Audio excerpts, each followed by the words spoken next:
24 मार्च science का पूरा paper मिल चुका है। नमस्कार प्यारे बच्चों, स्वागत आप सभी का आपके अपने YouTube चैनल में। अगर आप राजस्थान बोर्ड कक्षा 8 के स्टूडेंट हैं और 24 मार्च विज्ञान साइंस पेपर की आप तैयारी कर रहे हैं तो ये वीडियो आप सभी बच्चों के लिए स्पेशल है। वीडियो को आपको कंप्लीट देखना है। इस वीडियो के अंदर मैं आपको राजस्थान बोर्ड कक्षा 8 विज्ञान का एक ऐसा पेपर देने वाला हूं जो आपके 24 मार्च को आने वाला है। अगर आपने एग्जाम से पहले इस पूरे पेपर को आपने अच्छे से तैयार कर लिया तो 24 मार्च को विज्ञान के पेपर में, साइंस के पेपर में पूरे 80 नंबर आप फोड़ सकते हैं। तो इस वीडियो को आपको कंप्लीट देखना है। वीडियो में साइंस का पूरा पेपर मैं आपको देने वाला हूं जो आपके 24 मार्च को आने वाला है। तो सबसे पहले पेपर में आपको रोल नंबर है, नामांक है, वो आपको यहां पर फिल करना है जो बॉक्स आपको दिया गया है। और प्रारंभिक शिक्षा पूर्णता प्रमाण पत्र परीक्षा 2025 का ये पेपर है आपके जो 24 मार्च को होने वाला है। और कक्षा 8 विज्ञान का पेपर है, साइंस का पेपर है और समय है वो आपको 2 घंटे 30 मिनट का दिया गया है। तो 2 घंटे 30 मिनट में साइंस का ये पूरा पेपर आपको हल करना है। तो सबसे पहले आप देख सकते हैं यहाँ पर कि जो पूर्णांक है, मैक्सिमम जो मार्क है, यानी साइंस का पूरा पेपर आपके 80 नंबर का आने वाला है। अगर आप भी साइंस के पेपर में 24 मार्च को पूरे 80 नंबर अगर आपको फोड़ना है तो ये पूरा पेपर आपको तैयार करना है। तो परीक्षार्थियों के लिए जो सामान्य निर्देश हैं वो आपको दिए गए हैं, जनरल इंस्ट्रक्शन है वो आपको दिए गए हैं। तो इसमें पहला निर्देश दिया गया है कि परीक्षार्थी सर्वप्रथम अपने प्रश्न पत्र पर नामांक अनिवार्यतः लिखें। और दूसरा निर्देश दिया गया है कि सभी प्रश्न करने अनिवार्य हैं। और तीसरा निर्देश दिया गया है कि प्रत्येक प्रश्न का उत्तर दी गई उत्तर पुस्तिका में लिखें।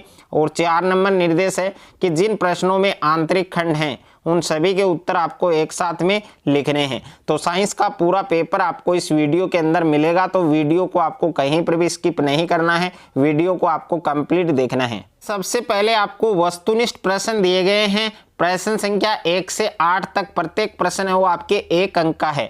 तो यहाँ पर पहला प्रश्न आपको दिया गया है कि निम्न में से रब्बी की फसल है। तो रब्बी की फसल का नाम आपको बताना है। आपको 4 ऑप्शन दिए गए हैं। ए ऑप्शन में दे रखा है मक्का, बे ऑप्शन में दे रखा है धान और स ऑप्शन में दे रखा है चना और द ऑप्शन में दे रखा है सोयाबीन। तो इसमें रब्बी की फसल है वो कौन सी है? तो 4 ऑप्शन आपको दिए गए हैं। कौन सा ऑप्शन करेक्ट होगा वो आपको बताना है। और जो जितने भी आपके वस्तुनिष्ठ प्रश्न है यानी टोटल 8 मल्टीपल चॉइस क्वेश्चन है तो इन सभी प्रश्नों का जो उत्तर है वो आपको कमेंट बॉक्स में बताना है। दूसरा प्रश्न दिया गया है आपके कि भारत का प्रथम आरक्षित वन क्षेत्र कौन सा है?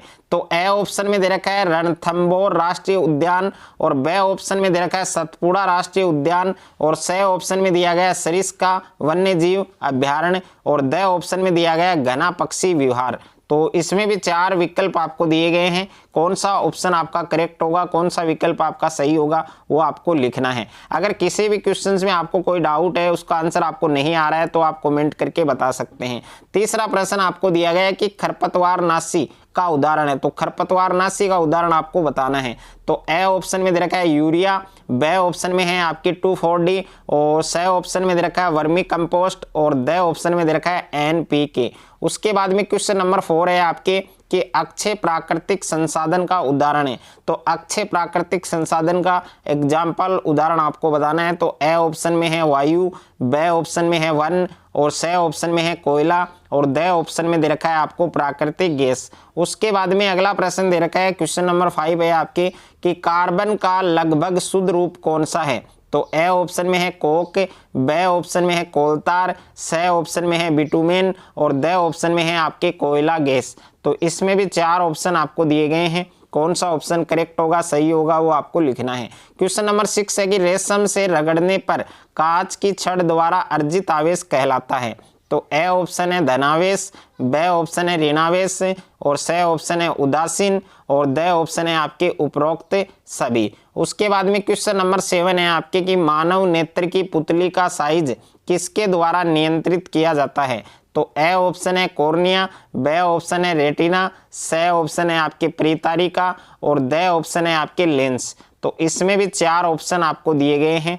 क्वेश्चन नंबर 8 आपको दे रखा है कि प्रकाश के अपने रंगों में विभाजित होने की घटना को क्या कहते हैं? तो ए ऑप्शन में है प्रकाश का विक्षेपण, बे ऑप्शन में है प्रकाश का परावर्तन, स ऑप्शन में है प्रकाश का अपवर्तन और द ऑप्शन में दे रखा है उपरोक्त सभी। उसके बाद में अति लघुतरात्मक प्रश्न दिए गए हैं आपको।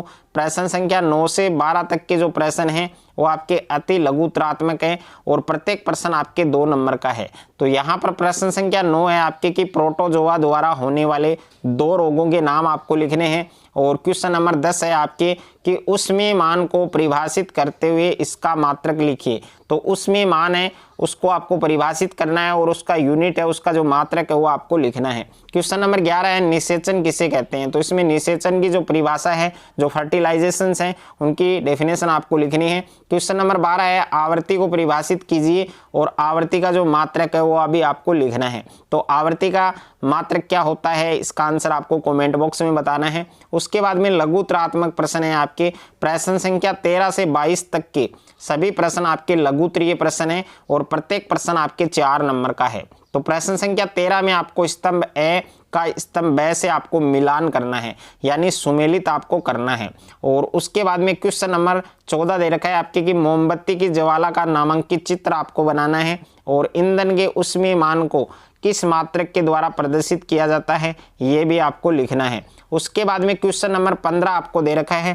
क्वेश्चन नंबर 15 है आपके कि कोष्टक में दिए गए शब्दों में से शब्द का चयन कर रिक्त स्थानों की पूर्ति कीजिए। तो इसमें सिंचाई है, जुताई है, फसल है, ड्रिप तंत्र है, खाद, मिट्टी की तैयारी। तो इन शब्दों का प्रयोग करके आपको ये 4 आपको रिक्त स्थान दिए गए हैं, इनकी आपको पूर्ति करनी है। तो यहाँ पर देखिए पहला आपको दे रखा है कि जब एक ही किस्म के पौधे किसी स्थान पर बड़े पैमाने पर उगाए जाते हैं तो इसे क्या कहते हैं।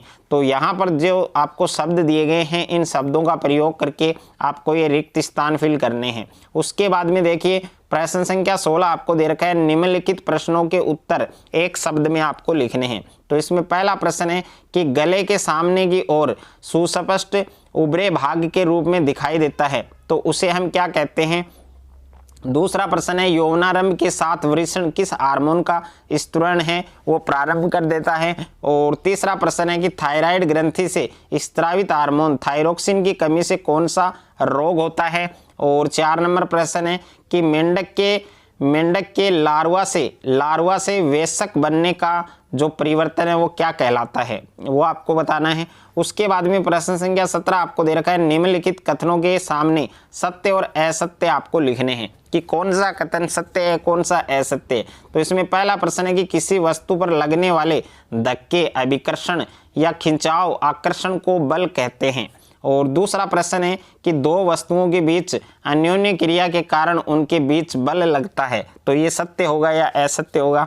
और तीसरा प्रश्न है आपके यदि किसी वस्तु पर 2 बल विपरीत दिशा में कार्य करते हैं, वर्क करते हैं तो इस पर लगने वाला जो कुल नेट बल है वो दोनों बलों के अंतर के बराबर होता है। 4 नंबर है आपके कि बल द्वारा किसी वस्तु की गति की अवस्था में परिवर्तन नहीं लाया जा सकता तो ये सत्य होगा या असत्य होगा वो आपको बताना है। 18वां प्रश्न दे रखा है आपके कि संक्षेप में उत्तर दीजिए। तो इसमें पहला दे रखा है वनस्पति जात और प्राणी जात और दूसरा है आपके वन्य जीव अभ्यारण्य, राष्ट्रीय उद्यान, जैवमंडल, आरक्षित क्षेत्र है, इन सभी को आपको परिभाषित करना है। उसके बाद में प्रश्न संख्या 19 दे रखा है आपके कि खिलाड़ी कीलदार जूते स्पाइक्स क्यों पहनते हैं, इनकी व्याख्या कीजिए। और क्वेश्चन नंबर 20 है कि सर्वे और अवसर्वे ध्वनियों में अंतर आपको स्पष्ट करना है। और क्वेश्चन नंबर 21 दे रखा है आवेशित गुब्बारा दूसरे आवेशित गुब्बारे को प्रतिकर्षित करता है जबकि अनावेशित गुब्बारा आवेशित गुब्बारे द्वारा आकर्षित किया जाता है। तो इसकी आपको व्याख्या करनी है। क्वेश्चन नंबर 22 है कैलाइडोस्कोप की रचना है उसका वर्णन कीजिए। उसके बाद में निम्नात्मक प्रश्न है आपके। प्रश्न संख्या 23 से 25 तक के सभी प्रश्न आपके निम्नात्मक हैं और प्रत्येक प्रश्न आपके 8 नंबर का है। तो यहाँ पर प्रश्न संख्या 23 है जिसमें पहला विकल्प आपको दिया गया है सीएनजी और एलपीजी का ईंधन के रूप में उपयोग करने के क्या लाभ हैं। और दूसरा दे रखा है इसमें वनोन्मूलन है उसके परिणाम लिखिए। और यहाँ पर सेकंड दे रखा है आपके ब विकल्प में, गर्भस्थ शिशु में लिंग निर्धारण को सचित्र समझाइए। और इसके अथवा में प्रश्न है कि पेट्रोलियम के परिष्करण को समझाइए, पेट्रोलियम के विभिन्न संगठकों और उनके उपयोग हैं उनको सारणीबद्ध कीजिए। दूसरा दे रखा है भारतीय विशाल गिलहरी का नाम लिखिए और बाघ परियोजना का उद्देश्य लिखिए। और ऋतुस्राव क्या है और मनुष्य के शरीर में अंतःस्रावी ग्रंथियों को प्रदर्शित करते हुए जो नामांकित चित्र है वो आपको बनाना है। क्वेश्चन नंबर 24 है आपके कि मानव में नर जननांग का नामांकित चित्र बनाइए और प्रखनली शिशु है उस पर संक्षिप्त टिप्पणी लिखिए। और सेकंड है आपके कैरम बोर्ड पर पाउडर क्यों छिड़का जाता है और पार्श्व परावर्तन है उसकी घटना है उसको आपको समझाना है। अथवा में प्रश्न है कि मानव में मादा जननांग का नामांकित चित्र बनाइए और अलैंगिक जनन की 2 विधियों को सचित्र वर्णन आपको करना है। और ब ऑप्शन में दे रखा है कि घर्षण हानिकारक परंतु अनिवार्य क्यों, स्पष्ट कीजिए। और दूसरा है विक्षेपण किसे कहते हैं और मानव नेत्र का सचित्र वर्णन कीजिए। उसके बाद में क्वेश्चन नंबर 25 आपको दे रखा है जिसमें ए विकल्प है आपके विद्युत धारा के रासायनिक प्रभाव को सचित्र समझाइए। और ब ऑप्शन में है कि द्रव बर्तन की दीवारों पर दाब डालता है, ये आपको सचित्र समझाना है। अथवा में प्रश्न है क्रोमियम धातु का विद्युत लेपन प्रक्रिया द्वारा अनेक वस्तुओं पर लेपन किया जाता है, इसके प्रमुख उदाहरण है जो एग्जाम्पल है वो आपको लिखने हैं। और ब ऑप्शन में दे रखा है गुरुत्वाकर्षण बल पर संक्षिप्त टिप्पणी आपको लिखनी है। अगर आपको ये पूरा पेपर अगर आप अच्छे से तैयार कर लेते हैं तो 24 मार्च साइंस के पेपर में आप पूरे 80 नंबर फोड़ सकते हैं। अगर आपको ये वीडियो अच्छा लगे तो वीडियो को आप ज़्यादा से ज़्यादा शेयर करें, ज़्यादा से ज़्यादा वीडियो को लाइक करें। और चैनल पर आप नए हैं तो चैनल को आप सब्सक्राइब कर लीजिए और साथ में नोटिफिकेशन बेल को प्रेस कर लीजिए।